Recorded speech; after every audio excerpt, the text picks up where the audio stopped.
Hey guys, welcome back to Bennett Farms here. We're continuing work on this 230 disc. As you can see, it's kind of a beautiful day here, nice and sunny. It's probably like 35, 40 degrees. Got the 42 on this disc. This is kind of what it looks like folded down here. It looks, again, pretty darn straight. I haven't found any cracks or broken pieces on here anywhere other than, looks like you maybe have didn't quite do this quite right. I probably should unhook my hydraulic hose because I think it's sucking oil out of my tractor and dumping it all over the ground over here. This is what I'm talking about with the cylinder here. You can see it squirting out there. And you can see that this is not, that rod is just not straight at all whatsoever. It's got a really big bow in it. And I don't know if I'm gonna be able to rebuild that one. I may have to buy a whole new cylinder. I've been told that a lot of these parts, including the cylinders, that are obsolete through John Deere, which isn't a big deal. I should still be able to get a cylinder about that size. But I mean, this one here is in really good shape. It's good. Maybe just need a new hose for it. I ended up going through and actually taking off these back disc gangs. They were pretty much tight, but they were starting to get a little wobble in them. So I thought, you know what, I better just take them off and I'll see what the shafts look like. See if maybe I can weld them up just a little bit, and try and just get by with just rebuilding the front. I was just gonna completely rebuild this whole front gang here, and then leave this one till next year. I think what I'm gonna have to do is end up rebuilding this whole front, including the back too. I may just have to redo all of it. I don't know. I don't want to spend that much money. It is expensive. I didn't realize how expensive until I went and started looking at parts. Which really surprised me for some of these older discs. But I definitely need to rebuild at least these two front outside gangs here. They need new blades at least. I don't know what the shafts look like. This is a shaft from the front inside. I don't know if you guys can, this is my junk pile. You guys can see how bad that's bowed right there. I know you can, I can see it. And then this is one from the back. This would be the back right gang here, and this one's even got a good little bow in it. You guys can, I think you guys can see that there. There you can see it a little bit better. It's got a pretty good break in it. Not terrible on the wear. If it did have that bend in it, the bend's like somewhere right here, I actually would weld this because you can see this is a new shaft. It's newer, I can tell. But the blades and these spacers here are pretty well shot. I think part of the other reason why this went bad so quick before these blades even got worn is because when he rebuilt it, he purchased the disc blades that had double slots cut in them. By that I mean there's two different shaft size for these style of disc, and one of them is 1.25 inches wide and the other one's 1 1/8 inch. And this one, these shafts in particular are 1 1/8 inch shafts. And when I was pricing out disc blades today and yesterday, these are all the parts I need pretty much. They gave me a choice of, the disc could do each different disc. There's 4 different kinds of disc here. So there's like a notched sod cutter type disc, which are these first two here. And then there's just a solid blade, which are what those discs are over there. And I'd like to go with the sod cutters on the front just to maybe help chop up some corn stalks and just different residue. And then do like a solid on the back maybe, or just another sod cutter on the back too, don't matter. But the prices are ridiculous. So these are John Deere's prices here. And as you can see, these ones are 55 bucks. These are for this style of disc are 22 inch by 0.56 thickness. So they're about a 6.5 millimeter thickness there. These ones are the other solid disc here, but they are 0.177 thickness. Same thing, 22 inch disc. See, there's a pretty big difference there. And then these are the sod cutter type disc here. The cheaper one is 0.4 or 0.177 thickness. and the thicker disc, the .256 thickness, is $60 a disc. I thought that was pretty expensive. So I called Case. Case has a disc. You can get a solid disc for $48 with $4 off because they're running a special right now. The notch disc are $54. I can get $5 off that up until March 13th. And then I went to my AGCO dealer, and they went through Nichols. I don't know if you guys have ever heard of them, but I haven't either. Just a different parts people. And for the thicker 22-inch .56 thickness disc, I can get them for $50 a piece, which is $10 cheaper than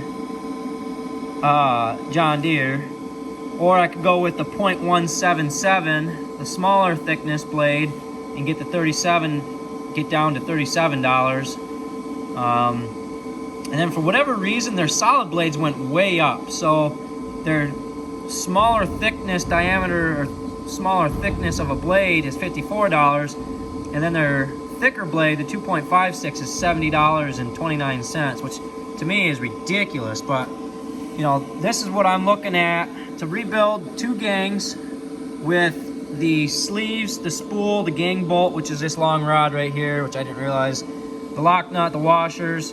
That was all $500 roughly. And actually, I wonder, that wasn't including all these discs. That might be a little bit cheaper than that way. But so that was for 2 of those. So I was gonna do the front 2. Now I'm gonna have to do the back 2. Now this gang bolt right here is brand new. The guy must have just put it in. It's still got the part number on it right here, and it's straight as an arrow. I checked that. I don't know if you guys can tell or not, but it is straight. Yeah, you can see it there. It's straight as an arrow.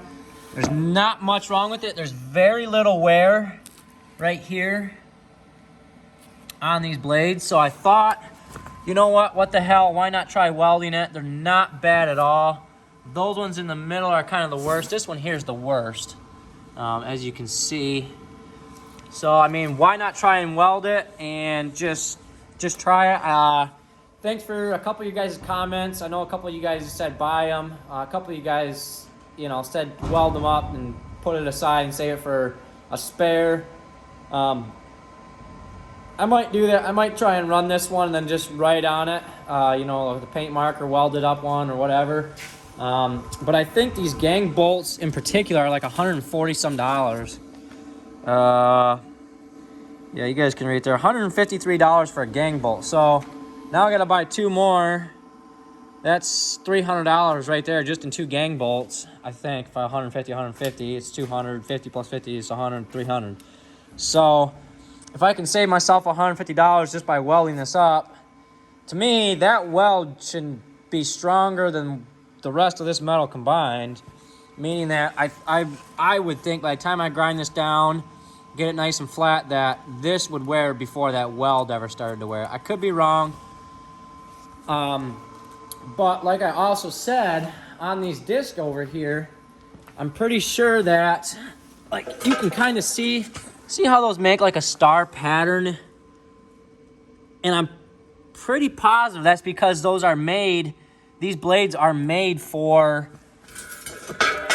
2 different styles of shafts, meaning that one could be for an 1.25 inch shaft, and the other one can be for 1 1/8 inch shaft, which I have the 1 1/8 inch shaft. I'm trying to look for a tape measure here. I had one. I was going to measure them disc. Well, maybe I don't have one. I'll go see if I can't. I got one in my truck, but it sucks because them discs haven't even worn out. Them discs are still like 20 some inches, 22. I don't think any of them are 22, but they're like 21, 20, 20 and a half. And it sucks because to me, them shafts and all them gangs shouldn't be wore out. He must have been on some really rocky ground and just really abused this disc, but I mean, it's got some new bearings and stuff, so he kind of, I don't think he really did a whole lot, but you know, like this disc right here measures 21 inches, a little over 21.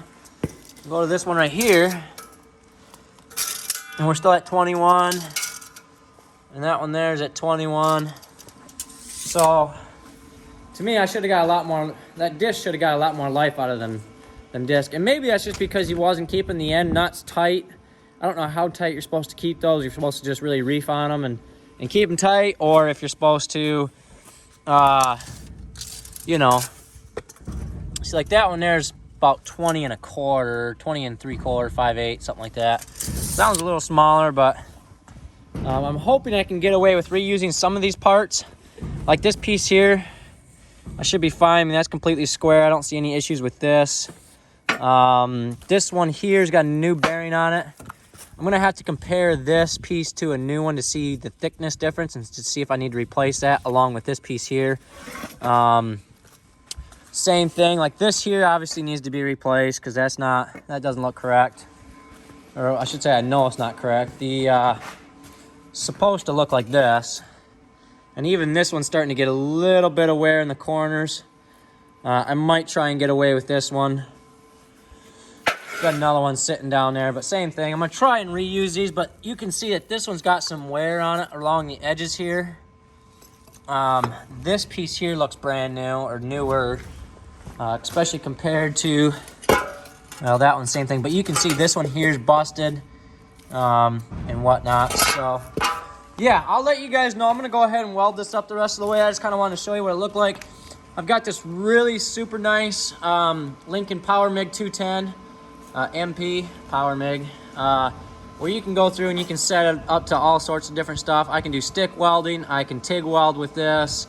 You just click on what you want. You do your gas, you can get a bunch of different gas setups. That's what I have. You can run different size wire. I got 30, and then I can go all the way up to 3/16 with this. I mean, if I double or triple passed it, I could get bigger. I think I was just on 14 gauge or 12, I think, and then it automatically presets your settings for you, so that's pretty nice. Super nice welder. I bought that thing I think for like 900 bucks. It was brand new. The guy just needed a bigger welder, so I bought it off of him. Still has like 3 years worth of warranty on it. But yeah, so I mean, I'm kind of doing a pretty good job here. I might have to fill this one in right there in the corner a little bit more. I don't know if you guys can quite see it or not, but I mean, basically just starting at the top, and I'm just working my way back and forth, about a ½ inch long, and getting it down there. So thanks for watching Bennett Farms today, guys. Appreciate it. Give a thumbs up, leave a comment down below, and don't forget to subscribe to all you new subscribers out there. It's free, doesn't cost you anything. I do farming videos. I'm a first-generation farmer, and trying to live the farming life here, I guess. So yeah, thanks for watching, guys.